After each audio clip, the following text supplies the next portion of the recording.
All right, I'm Daniel Contrigero with the Defense Lab, and if you're watching this, you probably just opened up the box to your new Ehud Fighting Blade System. So first off, I want to thank you guys for picking one up. I'm super pumped to have these in, to finally have them in your hands. I've spent a ton of time designing and developing this blade system, and I'm super excited that you guys finally have them, so let's get them set up. As far as this video, we're going to talk about what's in the box, as well as how to set the sheath up and use the sheath for different carry positions that you may want to draw that knife out in. All right, so in the box, you're going to find three main components. First is going to be our training blade. After that, you'll find our live blade. This is the real deal. It's really sharp, so make sure you're careful with it. And then last but not least, you'll find the sheath. So let's go through all these and we'll talk about them. All right, so starting with the training blade. This is an exact replica of your live blade with just a couple exceptions. One, it's going to be a bit lighter just because of the material we went with for the actual blade portion of it, but the handle material is the exact same as on your live blade. And then the only other exceptions are going to be obviously the bright blue color. That's going to make it non-mistakable that it's the training version of the knife versus the live blade.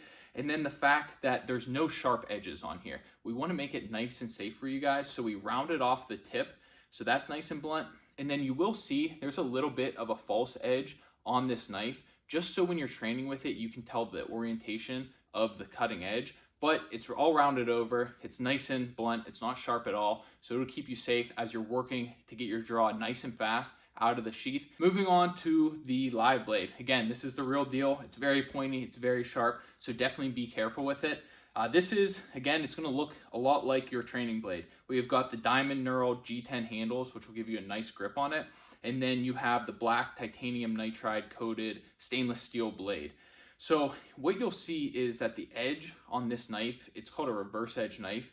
So it's going to be facing you. So whether we're in ice pick grip, which means the blade's coming out the bottom of our hand, the edge is still facing our wrist, or in a hammer grip where the blade's facing out the top of our hand, that cutting edge is always facing towards us. So this allows us to fast stab in, but it also allows us to stab in and then use our weight and our back muscles to pull through. So you got just under a 3-inch cutting edge on that blade, so you can go 3 inches deep, and then however long you can pull through, whether it's 6, 8, 10 inches, you're going to make a really big incision there and really start opening tissue up with this live blade. Moving on to the sheath. The sheath is something that I'm super proud of. I've carried a lot of knives in the past where the sheath was almost an afterthought, which is super frustrating because you're carrying the blade a lot more than you're actually using the blade. So I found that it was really important, especially for this blade package, that we have a good purpose-built sheath for it for you guys, so that you're going to be willing to carry this and wanting to carry this day in and day out. It's going to be nice and comfortable for you, but it's also going to keep the blade in there nice and secure so that there's no problems with that. First thing you guys are going to notice with the sheath is we have these very small eyelets around the perimeter. These allow us to keep the sheath nice and narrow and low profile for you guys. It's going to make it more comfortable. It's going to be easier to conceal. You'll also notice that with this sheath, and I'm going to use the training blade just so we have a little bit of a color contrast so you can see a little bit better, but it's ambidextrous. So I can put the blade in this way where this flagged pommel is facing out to your right, or I can turn it around where that flagged pommel is facing out to your left. This is super important because it's going to let us set that sheath up on our pants, and it's going to give us a lot of versatility depending on which way you want to draw the blade out, whether it's into an ice pick grip or into a hammer grip. It also helps with resheathing, especially if you're under a lot of stress. You don't need to worry about which way this blade goes in. Just get it into the sheath and it's going to go in, lock in, and stay nice and secure no matter which direction you put the blade in. You'll also notice that the sheath holds both the training blade in both directions and it holds the live blade in both directions. I thought this was super cool, super important. What this allows you to do is it allows you to get the sheath set up on your pants before you leave the house, throw the training blade in there, get a few good reps in, and then take the trainer out, throw the live blade in there, and you can leave the house, go about your day, and you're good to go. And last thing about the sheath here, we have a Discreet Carry Concepts clip on it. These are super nice clips. I use them for everything, knife sheaths, gun holsters, and we've put these through some brutal testing. Fighting with them in the grass, in the mud, on the gravel, and these won't pop off and they won't break like a lot of plastic clips will. What you'll see here is that there's almost a tooth coming out from underneath the clip there, and that'll go over your belt and really lock in nice and tight. But it also means that you can use it without a belt. So I can have pants on with a belt and just run the sheath behind, or the clip behind my belt, but I can also wear it with pants that don't have belt loops. So I can wear it with my jeans, but I can also wear it with sweatpants, yoga pants, gym shorts, swim shorts, whatever it may be. So I don't want you guys to have to dress around this knife to be able to carry it. I want you to be able to carry it no matter what you're wearing. So say you're going for a run, you got running shorts on, you can put this sheath down into your pants with this Discreet Carry Concepts clip, and it's really gonna lock onto those shorts. You'll rip the shorts before you rip the sheath out of them. So I thought it was really important to use a high quality Discreet Carry Concepts clip. Because this clip latches on so good, it can be a little bit difficult to get on and off and in and out of your pants unless you know how to do it. So I'm going to show you right now. Once you know how to do it, it's super simple. You'll be able to take it on and off with no problem. So what we're going to do is we're going to take our thumb and put it over the top of the clip, right where it folds over. And then our pointer finger is going to go underneath where the clip ramps up here. I'm going to push down with my thumb and pull out with my pointer finger. This is going to give me a lot of space here to run my pants up underneath of it, keeping that tooth out of the way, so it's super simple to get on and off. So I'm going to stand up and I'm going to show you how to do this. So here, sometimes if I'm just out in the open, I'll take my thumb over the top of the clip, pointer finger under that ramp, and then again, if I'm just out in the open, I can put my middle finger at the bottom of the sheath, and that's how I'm going to lever that steel out. But as I go down to put this into my pants, I'm going to, instead of having my middle finger on it, on the bottom of the sheath, I'm going to put the bottom of the sheath down into my pants, just about until I hit my top of my pointer finger. And then I'm going to pull out with my pointer finger, push down with my thumb, and slide this down. And then I can let it go. And if you do have a belt on, you want to make sure that that tooth is engaged underneath the belt there. So this is how you could wear it over top of your belt. Same thing to take it off. We're just going to go in reverse order here.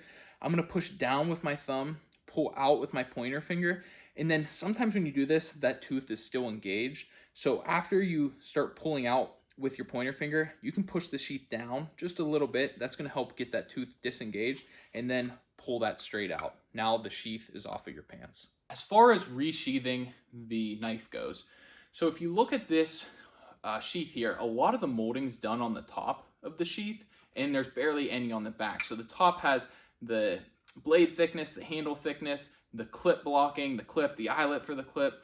So if you try to take your blade and run it down the front of the sheath, there's a lot for it to get caught on there. Whereas if you look at the back, the only thing that's molded into the back is the back handle thickness. So if I take the blade and put it at the back of the sheath, I should be able to run it straight down into the sheath, and it's going to click in, be nice and secure there for you. You want to do that anyway, because what you'll notice is that the sweat guard here, or the back part of the sheath, actually goes higher than the front part of the sheath. And that's a safety thing. It's going to help you reholster it easier and safer. If the top was just as high as the bottom, you would just have to kind of look down into your waistline and just drop it in here and hope that the knife doesn't go in front or behind the sheath, but goes into it. With the back being a little higher, what we can do is we can take the tip of the knife, touch the top of the clip, and then just slide it back. And we're going to be in the sheath now, right? The knife is touching the back part of the sheath. From there, we can just slide it straight down the back, and you'll be locked back in. So once more, to resheath, we're going to tap the top of the clip with the knife, slide it back till we hit that sweat guard, and then go straight down into the sheath. All right, so we know how to get the sheath on and off now. I'm going to show you guys a couple different carry positions and how to set the sheath and the knife up for those different carry positions depending on what you want to do. So first thing we can do here is we can put it down over top of our belt. This is going to give us a pretty vertical carry position. This works really good for ice pick grip, but it doesn't work great for hammer grip just because there's a little bit of an awkward angle here with my wrist. So I'll show you an option for hammer grip, but we're going to start out with that ice pick grip. So I like to carry all my tools forward of my hips. That's going to make it a little bit easier and faster for me to draw because my hands are so close. It's also going to be easier for me to conceal it and defend it. I want to have my hips facing somebody if I'm in some sort of fight with them. So keeping my hips in front of me, facing them, my hands are out in front of me. I can intercept their hands as they come in to either try to stop me from drawing my blade or to try to take my blade off of me.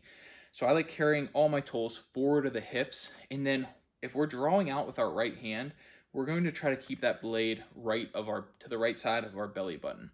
What we want to watch out for is, if I was drawing with my other hand here, I'm crossing my center line. Now, if somebody crashes in on me, it's going to be very hard for me to get this blade out because they can be pushing down on my hand or pushing down on my arm. Whereas keeping it to the right of center line, I can now blade away from them, and it's a lot easier for me to get this knife out because I'm not crossing center line. So if I want to set it up for ice pick grip, I'm going to keep it, and it's coming out with my right hand, I'm going to keep it right of my belly button, but forward of my hip still. And then for ice pick grip, that flag pommel is going to be facing my center line. From here, I would take my support hand, clear my shirt, and then my dominant hand is going to come in. I like bringing my thumb behind the knife and pushing it forward. And now my pointer finger and my middle finger can wrap around and extract the blade out of the sheath before I get the rest of my grip on the knife. And then I like to take my thumb and cap the back of the knife just to ensure that my hand's not going to go for a ride down the knife if I hit something hard. To resheath, hit the clip, hit that sweat guard, and drive it back down until you hear that click. Like I said, this works out really good for ice pick grip, but if I turn the knife around, it's hard to get into a hammer grip from this very vertical orientation. It's a weird angle with my wrist. So what we can do is we can run either without a belt or behind the belt. So I'm going to put it in the same way, thumb over the back of the clip, over the top where it rolls over, and then my pointer finger is going to come underneath this ramp, and I'm just going to push it down into my waistline here, underneath my belt. Again, you could do this without the belt as well.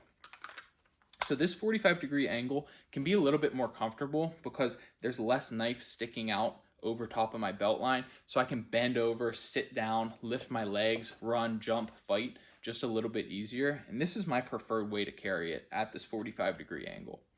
From here, you'll notice that without the belt, this blade can articulate with my body, which makes it a little bit more comfortable because it can move with me. And that is also going to help us on our draw into ice pick grip. So if I was going to draw from here, I'm going to take my support hand, clear my shirt, and then my dominant hand, I like to run my thumb, again, behind the blade, but I'm just going to run it towards my center line, lifting the blade into a vertical position as I'm wrapping my pointer finger and middle finger and extracting it from the sheath. Again, getting a good grip on the knife and capping that flag pommel. So once more there, it's at the 45-degree angle, clear your shirt, thumb comes behind, takes it vertical as you wrap your pointer and middle finger, and then extract it and get your full fighting grip on that knife. From that 45-degree angle, I can also set it up for a hammer grip, meaning it's coming out the top of my hand. What I would do there is, if I'm drawing with my right side, the blade is still on my right side, on the right side of my belly button and in forward of my hip. I'm going to take that 45-degree angle. The only difference here is that flag pommel now for hammer grip is going to be facing away from me rather than towards my center line. From here, I can clear my garment or my t-shirt. I can come up with my pinky and my ring finger onto the blade and start extracting that out as I build the rest of my grip, and I'm ready to go from there. So once more, resheath it. I'm going to come in with my pinky and my ring finger, extract it out, build the rest of my grip on the way out, and I'm ready to go from here in my hammer grip. All right, so that's all as far as setting up and getting started in your different carry positions with your new Ehud Fighting Blade Package. Thank you guys once more for picking it up. I'm super excited they're finally in your guys' hands. If you have any questions, comments, or concerns about the knife or any training that goes along with it, please don't hesitate to reach out to me by email, and make sure you guys are subscribed to our newsletter on our website. There's a few different places you can sign up for it, as well as there's usually a pop-up when you first hit the webpage. And if you would like to, please subscribe to us on YouTube and follow us on Facebook and Instagram for more updates on the knives and more updates on training, as well as some tips and tricks. Thanks again for watching. See you guys soon.